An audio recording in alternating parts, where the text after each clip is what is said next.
Christmas పండుగ వచ్చిందని మనందరికీ తెలుసు. మనందరమే ఆ పండుగ సిద్ధపడుతూ ఉంటాం.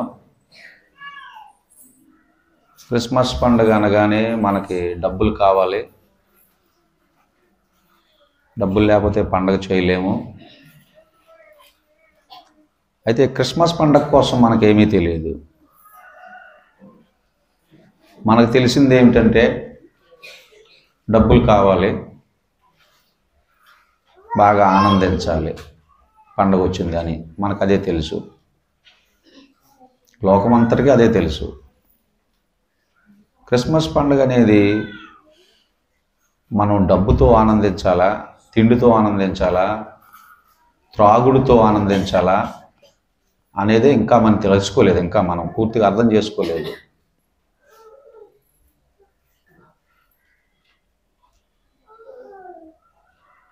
పిల్లరా, సహోదరులరా, పండగ అనేది మనం డబ్బుతో, మద్యంతో, మత్తుతో, తిండితో, బట్టతో ఆనందించేది క్రిస్మస్ పండగ మాత్రం కాదు. మిగిలిన పండుగలు ఏవైనా అలాగ ఆనందించవచ్చేమో నాకు తెలియదు, కానీ క్రీస్తు పుట్టిన పండగ మాత్రం డబ్బుతో, మద్యముతో, తిండితో, బట్టతో ఆనందించే పండగ మాత్రం కాదు. ఇది ముందు మనమే తెలుసుకోవాలి. మనకు తెలియకపోతే లోకానికి తెలియదు. మనం చదువుకున్న వాక్యంలో ఏముందంటే, చిగురు అను ఒకడు కలడు. చిగురు అను ఒకడు కలడు. అతడు ఏం చేస్తున్నాడు? ఆ చిగురు అతని స్థలములో నుండే చిగురిస్తున్నాడు. ఇది క్రిస్మస్ పండుగ అంటే. చిగురు అను వాడు అతని స్థలములో ఉండే చిగురించాలి. అంటే పండుగలో మనకు అనేకమైన భాగాలు ఉన్నాయి. ఒకటి క్రీస్తు పుట్టిన పశువుల తొట్టె, పశువుల పాక, ఆయన మార్గాన్ని చూపించిన నక్షత్రం. రెండోది క్రిస్మస్ చెట్టు, క్రిస్మస్ ట్రీ అనే వీటిల్లో మనం చదువుకున్నది ఏంటంటే క్రిస్మస్ చెట్టు అనే దానికోసం చదువుకున్నాం. చిగురు అంటే చెట్టు అనేది ఎందుకు పెడతారో నీకు చెప్పాను. ఇన్ని సంవత్సరాల్లో ఎన్నిసార్లు చెప్పే ఉంటాను, ఎన్నిసార్లు చెప్పాను నాకు గుర్తులేదు, కానీ చిగురు అనే చెట్టు, క్రిస్మస్ చెట్టు ఎందుకు పెడతారో పెట్టేవారికే తెలియదు. అందరూ పెడుతున్నారని కొమ్మగా కొమ్మ నరకొచ్చి కొమ్మలు ఎట్టేస్తారు, కొమ్మకి అన్నీ కడతారు. కొమ్మకి దండంగా నెడుతున్నారేమో, ఆ చెట్టుకి పెట్టినా పెడతారు, ఎందుకంటే పండగ కదా అని.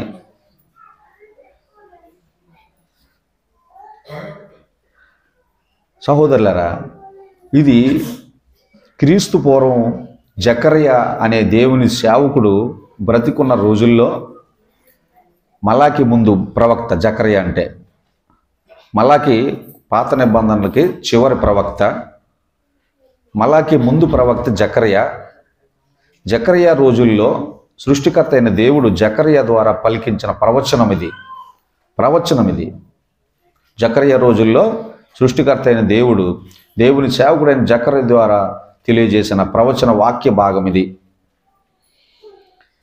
అయితే జకర్యా ఉండే రోజుల్లో దేవుని ప్రజలు దేవునికి వ్యతిరేకమైన స్థితిలో ఉండడం వల్ల, దేవునికి వ్యతిరేకమైన ఆలోచనలు, పనులు కలిగి ఉండడం వల్ల దేవుని ప్రజలు కష్టాలు పాలయ్యారు.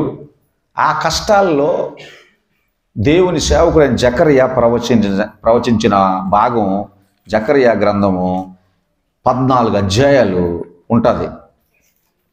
ఆ కష్టాల్లో ఈ సేవకుడు పలికిన మాటలు ఈ 12 అధ్యాయాలు జకర్యా గ్రంథం. ఆ సేవకుడిని దేవుడు నిలబెట్టుకొని వాడుకొని ఆ కష్టాల్లో ఉన్న ప్రజలకి అనేకమైన సంగతులు బోధించాడు దేవుడు. ఆయన బోధించిన అనేకమైన బోధల్లో మనం చదువుకున్న ఒక బోధ, మనం చదువుకున్నది ఒక బోధ. అది 9వ వచనం నుంచి 15వ వచనం వరకు అది ఒక బోధ. జకర్యా 6వ అధ్యాయంలో 9 నుంచి 15 వరకు జకర్యా చెప్పిన అనేకమైన బోధల్లో ఇది ఒక బోధ. అందులో అది మనం చదువుకున్నాం. 6వ అధ్యాయం 12వ వచనం చదువుకున్నాం. ఏం చెప్తున్నారు జకర్యా? ఆ కష్టాల్లో ఉన్న ప్రజలకి వారు చేసిన క్రియల వల్ల వారు కష్టాలు అనుభవిస్తున్నారు. ఇది బాగా తెలుసు మనకందరికీ. ఎవరు చేసిన దానికి వారు ఫలితం అనుభవించాలి. బూడిద గుమ్మడికాయ కట్టుకోవడం వల్ల కష్టాలు పోవు. కలబంద మట్ట ఏలగట్టుకోవడం వల్ల కష్టాలు పోవు.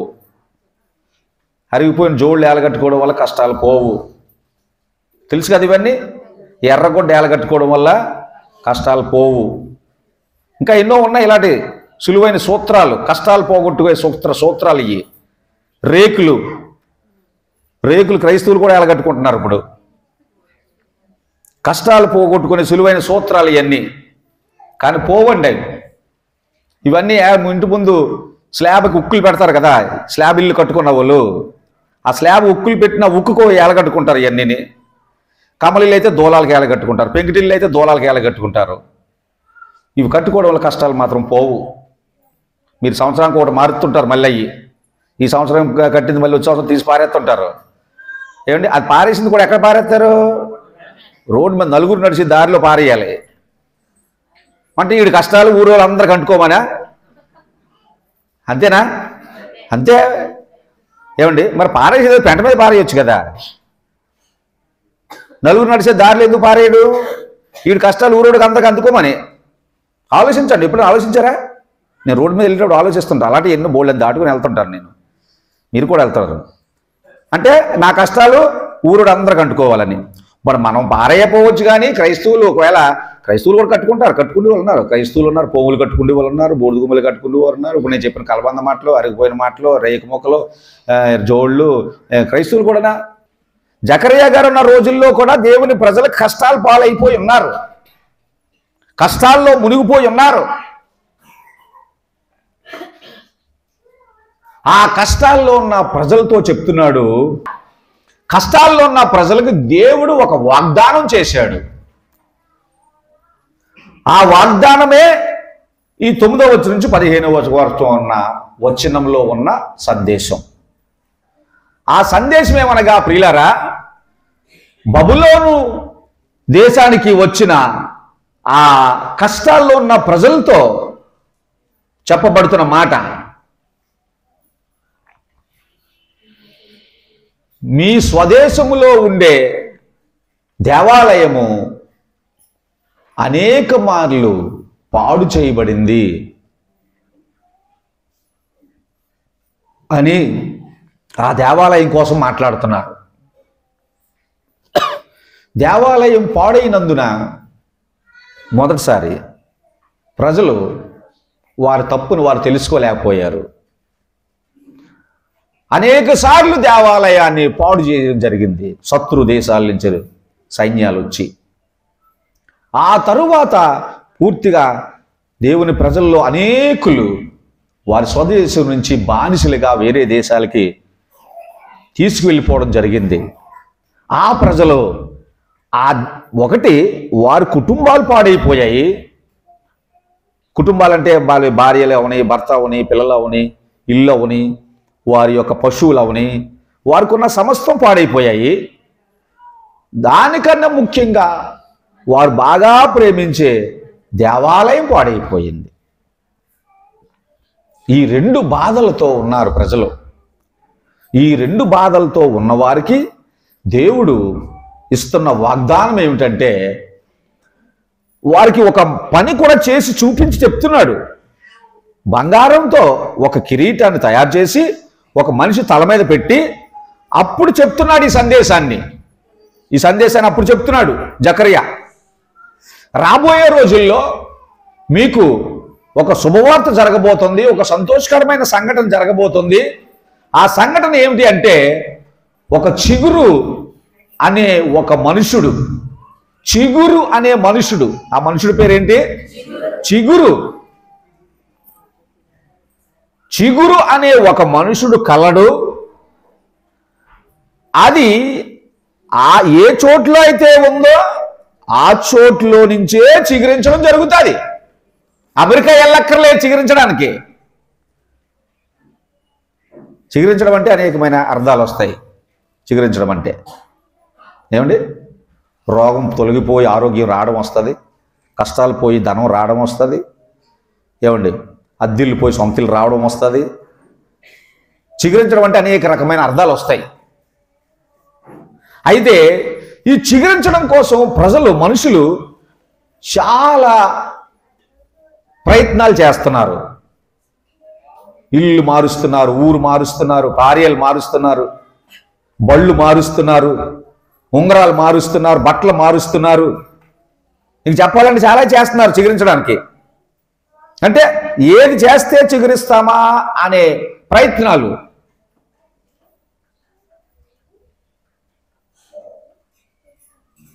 ఏమంటారు? జరుగుతుందా ఇది లోకంలో? మనం కూడా చేస్తున్నాం. లోకంలో జరుగుతుంది, మనం కూడా చేస్తున్నాం చిగురించడం కోసం. నేను ముందే చెప్పాను, మనం చేసే ప్రయత్నాల వల్ల చిగురించడం జరగదు. అలాగైతే అందరూ చేసేస్తారు సులువుగా. ఏంటి, బుడిది గుమ్మడికాయ కొని వేసుకొని ఇంటి ముందు ఎలగడేసుకొని చిగురించేస్తే ఇంకెందుకండి ఈ ఉద్యోగాలు, చదువులు, ప్రార్థనలు, భక్తి, ఉపవాసాలు, యాత్రలు, నిలువు దోపిడీలు, ఇవన్నీ ఎందుకు చేయడం మనుషులు? ఇలాగా ఎన్ని చేసినా ప్రియులారా, చిగురించడం అనేది జరిగిపోతే మనుషులు, దేశాలు, ఒకసారి చదివాను, ఏ దేశంలో కూడా పేదరికం అనేది ఉండదు. దేశంలో పేదరికం అనేది, అడుక్కునేవాడు ఉండడం. ఇలా గనక జరిగిపోతే, అలా అయితే ఇశ్రాయేలీయులు కూడా అలాంటి పనులే చేసేద్దరు. వారి కష్టాల సమయంలో వారికి ఎప్పటి నుంచో ఉన్నాయి ఇవన్నీ, ఇప్పుడు వచ్చినాయి ఏం కాదు. అలా అయితే ఇశ్రాయేలీయులు కూడా చేసేద్దరు. వారు ఎన్ని చేసినా జరగలేదు కాబట్టి జకర్యా మీద దేవుని ఆత్మ ఉండి జకర్యా ద్వారా దేవుడు తెలియజేస్తున్నాడు, రాబోయే రోజుల్లో మీకు ఒక గొప్ప శుభం జరగబోతుంది, సంతోషకరమైన వార్త మీకు చెప్తాను, మీరు వినండి అని చెప్పి అదంతా చెప్పి 15వ వచనంలో చెప్తున్నాడు దేవుడు ఆ ప్రజలతో. 15వ వచనంలో చూసాడే, మీ దేవుడైన యెహోవా మాట మీరు జాగ్రత్తగా ఆలకించిన ఎడల ఇలాగూ జరుగును. ప్రియులారా, జరుగుతాదని ఒక సులువు చెప్పాడు దేవుడు, ఒక సూచన ఇచ్చాడు దేవుడు, ఒక కార్యం చెప్పాడు దేవుడు, ఒక సంతోషకరమైన మాట చెప్పాడు దేవుడు. కానీ అది జరగాలి అంటే మీరు సృష్టికర్త అయిన యెహోవా మాట జాగ్రత్తగా వినాలి. ఏమండి, వినాలి అంటే చర్చికి వెళ్ళాలి. చర్చికి వెళ్ళాలంటే కుదురుగా కూర్చోవాలి, జాగ్రత్తగా వినాలి, అటు ఇటు చూడకూడదు, ఫోన్ కాదు చూడకూడదు, పిల్ల కాదు చూడకూడదు, తల్లి కాదు చూడకూడదు, కిటికీకి వైపు చూడకూడదు, వాచ్ వైపు చూడకూడదు, గుమ్మం వైపు చూడకూడదు, ఎటు చూడకూడదు. అలా ఉంటేనే నువ్వు జాగ్రత్తగా వినగలవు. ఏమంటున్నాడు దేవుడు? కష్టాల్లో ఉన్న వారికి ఒక శుభం ఇచ్చాడు, ఒక వాగ్దానం ఇచ్చాడు, ఒక ఆశీర్వాదం ఇస్తానన్నాడు. ఇచ్చేలేదు, ఆశీర్వాదం ఇంకా ఇచ్చేలేదు, ఇస్తాను. అయితే ఏం చేయాలి? మీ దేవుడని యెహోవా మాట మీరు జాగ్రత్తగా ఆలకించిన యెడల ఇలాగూ జరుగుతుంది. సహోదరులారా, దేవుడు వాక్యములో ఆశీర్వాదాలు ఉన్నాయి, చర్చిలో ఆశీర్వాదాలు ఉన్నాయి, దేవుళ్ళు ఆశీర్వాదాలు ఉన్నాయి, పాస్టర్ గారులు ఆశీర్వాదాలు ఉన్నాయి. ఉన్నాయా లేదా? మరి మనకెందుకు రావట్లేదు ఆశీర్వాదాలు? చర్చికి వెళ్ళిన భక్తి పని నేను చేసుకోవడం మానేసి వాళ్ళు ఆడేం చేస్తున్నాడు, ఈడేం చేస్తున్నాడు, ఆవిడేం చేస్తుంది, ఈవిడేం చేస్తుంది, వాళ్ళు ఎప్పుడు వచ్చారు, వీళ్ళు ఎప్పుడు వచ్చారు, ఇవి చూసుకోవడానికే మీకు డ్యూటీ సరిపోయింది. ఇంక మీరు వాక్యం ఎక్కడ చూస్తున్నారు, ప్రార్థన ఎక్కడ చేస్తున్నారు, పాట ఎక్కడ పాడుతున్నారు, ఏమండి? ఇంక మీకు దీవులు రమ్మంటే ఎలాగొస్తాయి? దీవులు రమ్మంటే ఎలాగొస్తాయి? చెయ్యవలసింది చెయ్యడం మానేసి మెట్లు ఇరగొడుతున్నాడు ఒకసారి. ఎందుకురా అంటే ఆశీర్వాదాలు రావట్లేదు, చర్చికి వెళ్ళినా కానీ ఈ మెట్లు ఇక్కడ ఉండకూడదట, ఈ మెట్లు తీసేసి అక్కడ కట్టాలట, కిటికీ ఇరగొడుతున్నాడు ఇంకోసారి. చేసి చేసి చేసి ఇది కుదరకపోతే ఈ ఊరు కాదు ఇంకో ఊరు వెళ్ళిపోతే అక్కడ ఆశీర్వాదాలు వస్తాయి, చేసి చేసి ఈ చర్చి కాదు ఇంకో సంఘానికి వెళ్ళిపోతే ఇంకో చర్చికి వెళ్ళిపోతే ఆశీర్వాదాలు వస్తాయి అని క్రైస్తవులు. భూమి మీద క్రైస్తవులే ఉన్నారా? భూమి మీద అనేక రకాలైన మనుషులు, అనేక రకాలమైన దేవుళ్ళు పూజించేవారు, అనేక రకాలైన మనసులు, అనేక రకమైన ఆచారాలు, అనేక రకాలైన మనుషులు ఉన్నారు. కాబట్టి ఎవరికి తోసింది వారు, ఎవరికి తెలిసింది వారు చేస్తా ఉన్నారు ఆశీర్వాదాలు పొందడానికి. కానీ ప్రియులారా, వాక్యం చూస్తే సృష్టికర్త అయిన దేవుడు చేతులు ఆశీర్వాదాలు ఉన్నాయని చదువుతున్నాము. సంవత్సరాల తరబడి ఆ దేవుని మందిరానికి వస్తున్నాం కానీ ఆ దేవుడి చేతిలో ఉన్న ఆశీర్వాదాలు మనకు రావట్లేదు. ఎందుకు రావట్లేదురా అంటే చర్చికి వెళ్ళినా అంతేరా, ఏసై దగ్గరికి వెళ్ళినా అంతే, ఆశీర్వాదాలు ఎలాగొచ్చేస్తాయి? ఇలా కాదు కానీ ఇంకో పని చేద్దాం అని మరి ఇంక నేను చెప్పలేనన్ని పనులు చేస్తున్నారు సహోదరులారా. ఇక్కడ మనవే, నేను లేదు మీరు ఆశీర్వాదాల కోసం ఏమేం చేస్తున్నారో ఆలోచించుకోండి.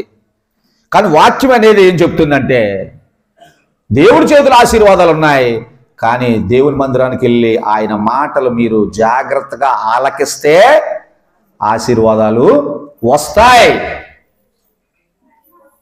ఏం చేస్తున్నారు మరి చర్చికి వెళ్ళి? మీరు చేసే పనులేంటి ఆశీర్వాదాల కోసం? లేకపోతే మీరు ఇంటి దగ్గర ఏమేమి చేస్తున్నారు ఆశీర్వాదాల కోసం? రావండి. అయితే దేవుని వాక్యంలో ఏం చదువుకున్నామంటే 12వ వచనంలో ప్రియులారా, ఏమిటి? చిగురు అను ఒకడు కలడు, అతడు తన స్థలము నుండి చిగుర్చును.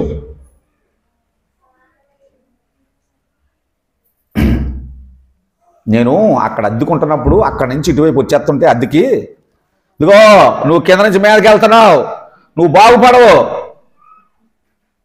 రైటే, తప్పేం లేదు, వాళ్ళకి తెలిసింది వాళ్ళు చెప్పారు. కింద నుంచి మీదకి వెళ్తే బాగుపడవు. పెద్దోడు కిందని చిన్నోడు మీద ఉంటే బాగుపడతారా? బాగుపడరు. సహోదరులారా, మీరు నమ్మేది అదే, వాక్యాన్ని నమ్మట్లేదు. మీరు వాక్యాన్ని నమ్మితే ఏం చదివాం ఇప్పుడు మనం? అతని స్థలములో ఉండి అతడు చిగురిస్తున్నాడు. మరి అది కిందనా మీదనా దిగువనా ఎగువనా ఏమైనా ఉందా? ఆలోచించండి. కిందోడు ఇటు చిన్నోడు కిందని పెద్దోడు మీదని, దిగువ నుంచి ఎగువకి వెళ్ళకూడదు. ఇవన్నీ తెలుసు కదా మనకి. మరి ఎందుకు ఆశీర్వాదం పొందలేకపోయాం? వాక్యం చూస్తే ఏం చెప్తుంది? అతడు ఉన్న స్థలములో నుంచే అతడు చిగురిస్తాడు. చెప్పలు పట్టు ప్రభువుని మహిమపరచండి. దేవుని స్తోత్రం. మరి దేవుని వాక్యం అబద్ధమా? అతడున్న స్థలంలో అతడు చిగురించాలి, చిగురిస్తాడు కూడా. కానీ నువ్వేం నమ్ముతున్నావు? దేవుని వాక్యాన్ని నమ్మట్లేదు, లోకాన్ని నమ్ముతున్నావు, లోక ఆచారాలు నమ్ముతున్నావు, లోక సాంప్రదాయాలు నమ్ముతున్నావు, నీకు తెలిసిన వారు చెప్పిన మాటలు నమ్ముతున్నావు. నువ్వు ఎక్కడున్నా చిగురించలేవు. సహోదరులారా, మీరు ఎక్కడున్నా చిగురించలేరు. వాక్యం స్పష్టంగా చెప్తుంది. నువ్వు ఎక్కడున్నావో అక్కడి నుంచే చిగురిస్తావు. చిగురించేదంతా మనలో ఏమీ లేదు కదా. ఇప్పుడు చిగురించడం అనేది ఏమైనా మనలో నుంచి వస్తుందా? ఏమండి, ఒకసారి ఒక సందర్భంలో పౌలు గారు ఏమంటారంటే, విత్తనం వేసిన వాడు ఒకడు, నీరు పోసిన వాడు ఒకడు, ఏమండి అభివృద్ధి చెందించిన వాడు ఒకడు అంటాడు. ఆ మాట ఎందుకంటాడంటే పౌలు గారు, ఓ క్రైస్తవుడు వారానికి ఒక చర్చి తిరుగుతున్నాడు. ఒక క్రైస్తవుడు వారానికి ఒక చర్చి తిరుగుతున్నాడు. తిరుగుతుంటే వారానికి ఒకటి, సంవత్సరానికి ఒకటి, నెలకోటి తిరుగుతున్నాడు. తిరుగుతుంటే ఇప్పుడు ఈ క్రైస్తవుడికి ఎవరు, లేకపోతే ఇంకా మీకు అర్థం అవ్వాలంటే ఏ చర్చిలో పాస్టర్ గారు అతనికి ఆత్మీయ తండ్రి అవుతాడు? పౌలు గారు అడుగుతున్నారు, ఒకడు విత్తనం వేశాడు, ఒకడు నీరు కట్టాడు, ఒకడు వృద్ధి పొందించాడు. ఎవరి కోసం చెప్తాడు ఈ మాట? రోజుగా చర్చ తిరిగిన వాడి కోసం చెప్తున్నాడు. వారానికో చర్చకో, సంవత్సరానికో చర్చకో, నెలకో చర్చకు తిరుగుతుంటారు క్రైస్తవులు. ఎందుకు తిరుగుతారు? ఆశీర్వాదం కోసం. తొందరగా ఆశీర్వాదం వచ్చేయాలి, హైబ్రిడ్ ఆశీర్వాదం వచ్చేయాలని తిరుగుతుంటారు. హైబ్రిడ్ ఆశీర్వాదం కోసం. హైబ్రిడ్ ఆశీర్వాదం వచ్చేయాలంటే ఏదో బ్యాంక్ కొట్టేయాల. బ్యాంక్ కొట్టేస్తే బ్యాంక్ నిన్ను కొడేస్తాడు కదా. అందుకే కొట్టట్లేదు. లేదు, చాలా మంది కొడేద్దామని చూస్తున్నారు. బ్యాంక్ కొడేద్దామని చూస్తున్నారు కానీ బ్యాంక్ కూడా నిన్ను కొడేస్తాడు, నువ్వు భయపడా. ఓకే, ఇప్పుడు పౌలు గారు ఏమంటాడంటే, సహోదరులారా, ఓ విశ్వాసి, నీకు ఆత్మీయ తండ్రి ఎవరవుతాడు? నువ్వు పోయిన నెల చర్చికి వెళ్ళినోడు అవుతాడా? అంత 3 నెలల చర్చికి వెళ్ళినోడు అవుతాడా? లేకపోతే పోయిన సంవత్సరం ఇంకో చర్చికి వెళ్ళా కదా, అతడు అవుతాడు? ఎవరవుతాడంటే, ఇప్పుడు దానికోసం వాదనలు వచ్చాయి అక్కడ ఉన్న వాళ్ళకి. ఎందుకంటే తిరంగా నమ్ముకున్న దగ్గర నుంచి చచ్చిపోయిన దాకా ఒక చర్చికి వెళ్తే ఈ గొడవలు ఉండకపోను. యేసయ్య నమ్ముకున్న దగ్గర నుంచి చచ్చిన దాకా ఒక చర్చికి వెళ్తే ఈ గొడవలు ఉండకపోను. మధ్యలో మారుతుంటాడు. ఆ పాస్ గారు అలా చెప్తున్నాడట, ఇక్కడ బాగుందట, అక్కడ బాగుందట, ఇక్కడ సులువుగా ఉందట, ఇక్కడ పోములు కట్టుకోవచ్చట, అక్కడ బూడిద గుమ్మలుగా కట్టుకోవచ్చుట, ఇక్కడైతే మోకాళ్ళు వేయాలంటున్నారు, ఇక్కడైతే ఉపవాసం ఉండాలంటున్నారు, అక్కడైతే ఏం చేయక్కర్లేదు. అప్పుడు ఎలాగుంటుందండి? ఎవరికైనా, నాకైనా ఎలాగుంటుంది? సులువు ఎక్కడుందంటే అక్కడికే పోతాం కదా. ఎవరైనా కష్టాలు ఉన్నాయంటే ఎవరు చేస్తాడు ఈ బాధలో? క్రైస్తవుల్లో ఈ గొడవలు వచ్చాయి. కదా, వచ్చాయి అనుకున్నారా? కొంతకాలం తర్వాత ఎవరు మీ పాస్టర్ గారు, ఎవరు మీ ఆత్మీయ తండ్రి అనే దాని దగ్గర పౌలు గారు చెప్తున్నాడు, ఓరే నాయనా, మీరు ఎన్ని చర్చిలు తిరిగినా, ఎన్ని దేశాలు తిరిగినా, ఎన్ని సంఘాలు తిరిగినా, ఎన్ని చోట్ల తిరిగినా, ఇప్పుడు మళ్ళీ చెప్తున్నారు, మీరు అర్థం చేసుకోండి. 3 మాటలు. విత్తనం వేసిన వాడు ఒకడు, నీరు పోసిన వాడు ఒకడు, అభివృద్ధి చెందించిన వాడు ఒకడు. ఇప్పుడు ఈ మూడిట్లో ఏది గొప్పది? ఎవడు నీరు పోసినా, ఎవడు విత్తనం వేసినా అభివృద్ధి చేసిన వాళ్ళలో ఉంది.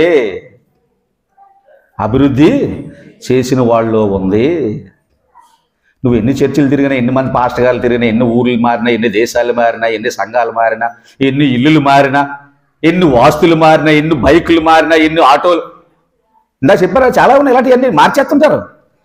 ఈ ఆటో కాదు, ఆ ఆటో, ఆ లారీ కాదు, ఈ లారీ, ఈ బైక్ కాదు, ఈ బైక్, ఈ కాయ సైకిల్ కాదు, అది ఈ ఉంగరం కాదు, అది ఈ బట్ట కాదు, అది ఇది కాదు, అది మార్చేస్తుంటారు. ఎందుకు? హైబ్రిడ్ ఆశీర్వాదం కోసం. వచ్చేయాలి, ఒకేసారి వచ్చేయాల మార్చేస్తుంటారు. ఇప్పుడు నాకు అర్థమైంది ఏంటంటే, నువ్వు ఇల్లు మారు, సంఘం మారు, భార్యను మార్చు, పిల్లలు మార్చు, తల్లిని మార్చు, మేడను మార్చు, మిద్దును మార్చు, బైకును మార్చు, కారు మార్చు, లారీ మార్చు, ఏదైనా మార్చు, అభివృద్ధి పొందించేవాడు ఒక్కడే.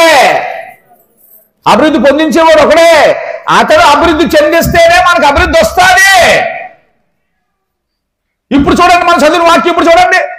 చిగురు అని ఒకడు కలడు, అతడు అతని స్థలములో నుంచే చిగురిస్తున్నాడు. మరి ఎలా జరుగుతుంది ఈ పని? అభివృద్ధి చెందించేవాడు వల్ల జరుగుతుందా, లేకపోతే ఆ మొక్క వల్ల జరుగుతుందా? అభివృద్ధి చెందించేవాడు వల్ల జరుగుతుంది. మీకు చెప్పడానికి చాలా సందర్భం ఇది, అర్థం చేసుకోండి సహోదరులారా. చిగురించడం అనేది మనం ఎన్ని శరీర సంబంధమైన పనులు, లోక సంబంధమైన తెలివితేటలు ఉపయోగించినా, మరలా చెప్తున్నాడు, ఊర్లు కాదు, దేశాలు మారు, ఇల్లులు మారు, ఎన్నైనా మార్చే, నువ్వు అభివృద్ధి చెందలేవు. అభివృద్ధి చెందించేది ఎవరు? అందుకే చివరిలో ఏం చెప్తున్నాడు దేవుడు? చాలా వాగ్దానాలు చెప్పి చివరిలో ఏం చెప్తున్నాడు దేవుడు? ఆయన మాట జాగ్రత్తగా ఆలకిస్తే ఇవన్నీ జరుగుతాయి. అర్థం చేసుకో సహోదరులారా, అర్థమవుతుందా? నీవు ముందు ఆశీర్వదించేవాడి మాట వినడం మానేసి, ఈ సంవత్సరం ఈ ఇత్తనాలు వేసాం, ఇది బాగా రాలేదు, వచ్చే సంవత్సరం ఇంకో ఇత్తనాలు వేయాలి, ఈ సంవత్సరం ఇక్కడ డ్యూటీ చేసాం, ఇది బాగోలేదు, వచ్చే సంవత్సరం ఇంకో డ్యూటీ చేయాలి, ఈ సంవత్సరం ఈ వ్యాపారం చేసాం, ఇది కాదు, వచ్చే సంవత్సరం ఇంకో వ్యాపారం చేయాలి. తెలిసేది ఎంత ఆలోచించండి, ఒకసారి ఆలోచించండి. ఇదంతా మనుషుల యొక్క ఆలోచనలు, ప్రయత్నాలు ఎలాగ ఉన్నాయో. మరి ఇలాగైతే తెలివైన వాళ్ళందరూ అభివృద్ధి చెందేస్తారు. తెలివి తక్కువ పరిస్థితి ఏంటండి? ఏ ఇప్పుడు నాలా తెలివి తక్కువలు ఉంటారు కొద్దిమంది, మరి వాళ్ళు ఎలాగ అభివృద్ధి చెందుతారు? చదువులో ఉన్నాయి, ఉద్యోగంలో ఉన్నాయి, సేవలో ఉన్నాయి, వ్యాపారంలో ఉన్నాయి, దేనిలో తెలివైన వాళ్ళు ఉంటారు. తెలివైన వాళ్ళు ఏం చేస్తారు? తెలివైన టెక్నిక్లన్నీ వాడతారు. తెలివి తక్కువ నాలో తెలివి తక్కువ ఏం చేస్తాడు? తెలివితేటలు లేవు, మరి అలాగా ఉండిపోతాడా? ఉండిపోవడానికి నేనే రుజువు. దేవుడు చిగురిస్తాడు, చిగురింపజేస్తాడన్నా నేనే రుజువు. మీరు కూడా చాలా మంది ఉన్నారు అలాంటి రుజువులు చేయగలిగిన వారు. వీళ్ళరా తెలివైన వాళ్ళు అందరూ చేసేసుకుంటారు, మరి తెలివి తక్కువ వాళ్ళు. మరి అలాగైతే సృష్టికర్త ఎందుకు? సృష్టికర్త ఎందుకు? చిగురు అది ఒకడు కలడు. ప్రియులరా, ఇది యేసుక్రీస్తు ప్రభువారి కోసం చెప్పబడిన మాట. ఇశ్రాయేలు మోడుబారిపోయి ఉన్నారు. ఇశ్రాయేలీలు కష్టాల్లో బాధల్లో ఉన్నారు. ముందే చెప్పాను కదా, మోడుబారిపోయి ఉన్నారు, ముద్దుబారిపోయి ఉన్నారు. వారి కష్టాలు తీరే పరిస్థితి ఎక్కడా లేదు. వారి బాధలు తీరే అవకాశాలు లేవు. అలాంటప్పుడు జకర్యా ఆ నిరాశలో ఉండిపోయిన ప్రజలతో చెప్తున్నాడు, మీకు రాబోయే రోజుల్లో చిగురింపు కలుగుతుంది. మీ వంశాల్లో, మీ దేశములో, మీ మందిరములో, మీ కుటుంబాల్లో. అది జరగబోయే విధానం ఏమిటంటే, మొట్టమొదటిది మీరు మీ దేవుడైన యెహోవా మాటను జాగ్రత్తగా వింటే నేను చెప్పినవన్నీ జరుగుతాయి. సహోదరులారా, క్రిస్మస్ పండుగ అంటే ఏమిటి? చిగురించడం. మోడుబారిపోయిన ఇశ్రాయేలీల దేశం, మోడుబారిపోయిన ఇశ్రాయేలీల దేవాలయం, మోడుబారిపోయిన దేవుని ప్రజల యొక్క వంశాలు చిగురించడం క్రిస్మస్ అంటే. అయితే చిగురింపు మనకు కూడా అవసరమే, మనకు కూడా చిగురింపు కావాలి. అయితే మనుషులందరికీ ఒకే విధంగా చేస్తాడు మన దేవుడు. ఇశ్రాయేలీయులకు ఎలాగో చేశాడో మనకు అలాగే చేస్తాడు. ఇశ్రాయేలు ఎలాగైతే దేవుడి మాట వినాలని చెప్పాడో మనము కూడా అలాగే దేవుడి మాట వినాలి. వింటే చేస్తాడు. వినలేని వారికి చెయ్యడు, వినలేని వారికి చెయ్యడు. ఏమండి? వినలేని వారికి చెయ్యడు. నువ్వు చర్చికి రా, నువ్వు ఈ చర్చికి రా, ఇంకో చర్చికి వెళ్ళు, ఇంకెక్కడికైనా వెళ్ళు. నీ ఈ చర్చికి రా, ఇంకో దేశం వెళ్ళు, ఇంకో ఊరు వెళ్ళు, నువ్వు ఏదైనా చెయ్యి. సహోదరులారా, మరలా చెప్తున్నాను, చిగురు అనేది సృష్టికర్త అయిన దేవుడి చేతిలో ఉంది. దేవుడి చేతిలో ఉంది. మనమవని మన పిల్లలవని చిగురించాలంటే, ఇప్పుడు మనం కొన్నిసార్లు ఏం చేస్తుంటామంటే, మన పిల్లల్ని కొంతమంది తండ్రి కానీ తల్లి కానీ లేకపోతే ఇద్దరు కానీ వాళ్ళ పిల్లల్ని చిన్నప్పటి నుంచి బాగా రుద్దేస్తుంటారు. కొంతమంది కుటుంబాలు రాబోయే రోజుల్లో గొప్పగా అభివృద్ధి చెందేయాలని ఈ పిల్లల్ని కానీ లేకపోతే ఆ భర్తను కానీ లేకపోతే ఆ భార్యను కానీ ఇంట్లో వాళ్ళు పట్టుకొని రుద్దేస్తుంటారు. ఇదిగా ఎంత ఇచ్చావు, ఎంత ఇచ్చావు, ఎంత పెట్టావు, ఏం చేసావు, ఈ రోజు ఎంత, రేపెంత, పోయిన నెలదంత, పోయిన సంవత్సరానికి ఎంత, ఇదంతా లెక్క చెప్పు. రంగదీస్తే చివరికి ఆ ఇల్లు బోడైపోతుంది. ఉన్నాయా అలాంటి ఎక్కడ సందర్భాలు ఉన్నాయా? ఉన్నాయా చెప్పండి. ఏంటి వాళ్ళ ఉద్దేశం? వాళ్ళు ఏం చెడు చేశారా? ఎవరికైనా చెడు పెట్టారా? ఎవరిదాన్ని పాడు చేశారా? ఏమండి? ఎవరిదాన్ని ఎత్తుకుపోయారా? ఏం చేశారు? వాళ్ళు ఏం చెడు చేశారా చెప్పండి? చెడు చేయలేదు, మంచి చేశారు వాళ్ళ దృష్టిలో. కానీ ఎందుకు ఇల్లు బోడైపోయింది? సొంత ప్రయత్నం, సొంత తెలివితేటలో. సృష్టికర్త అయిన వాడు ఒకడు ఉన్నాడు కదా, అతడు మాట వినాలి కదా. అది మానేసి సొంత ప్రయత్నముతో నువ్వు నేను ఎన్ని చేసేసి, ఎన్ని రంగదీసేసి, రుద్దేసి, నలిపేసి, లెక్కలు అడిగేసి, గీసేసి, పీసేసి, సింపేసి, నీ భర్తనవని, నీ భార్యనవని, నీ పిల్లలవని, ప్రతి ఇంట్లో ఇలాంటి ఇల్లులు ఉన్నాయి. ఇలాంటి వాళ్ళు ఉన్నారు. ఏమిటంటే జాగ్రత్త. ఇప్పుడే దారిలో పెట్టకపోతే లొంగరో, ఇప్పుడే దారిలో పెట్టకపోతే మాట ఎనరో, ఆలోచించండి సహోదరులారా, నేను బాధపడి చెప్తున్నాను. చాలా కుటుంబాలు ఉన్నాయి, చిగురించలేకపోతున్నారు, వారు చిగురించలేరు కూడా. ఎందుకంటే వాక్యం రెండంచులు గల ఖడ్గం. అక్షరాల వాక్యం నెరవేరుతుంది లోకంలో. సహోదరులారా, నువ్వు నీ కుటుంబం అభివృద్ధి కోసం ఎన్నో చెయ్యి, చిగురించలేదు నీ కుటుంబం.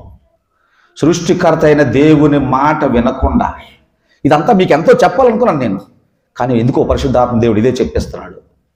నువ్వు నేను ఎంత చిగురించేయాలనుకున్నా, సృష్టికర్త అయిన దేవుని మాట వినకుండా మనం ఎంత సొంత ప్రయత్నం చేసినా చిగురించలేము. ఆ రోజుల్లో ఇశ్రాయేలు ప్రజలు చాలా ప్రయత్నాలు చేశారు. వారి ఇల్లు పోయిందని, దేవాలయం పోయిందని, కుటుంబం పోయిందని, పిల్లలు ఒక దేశానికి బానిసలుగా పోయారు, భార్యలు ఒక దేశానికి బానిసగా పోయారు, భర్త ఒక దేశానికి బానిసగా పోయాడు, ముసలోళ్ళు చూస్తే సొంత దేశంలో ఉండిపోయారు. వాళ్ళ కష్టాలు వివరించలేను నేను. ఇప్పుడున్న వారికి ఎవరికీ లేవు అన్ని కష్టాలు. అన్ని కష్టాల్లో ఉన్నారు వారు. అంత కష్టంలో ఉన్న వారితో దేవుడు చూడండి ఏం మాట చెప్తున్నాడు. చిగురింపు వస్తుంది మీ కుటుంబానికి, మీ దేశానికి, మీ వంశానికి చిగురింపు ఉంది, వస్తుంది. కానీ యెహోవా మాట జాగ్రత్తగా వింటే వస్తుంది.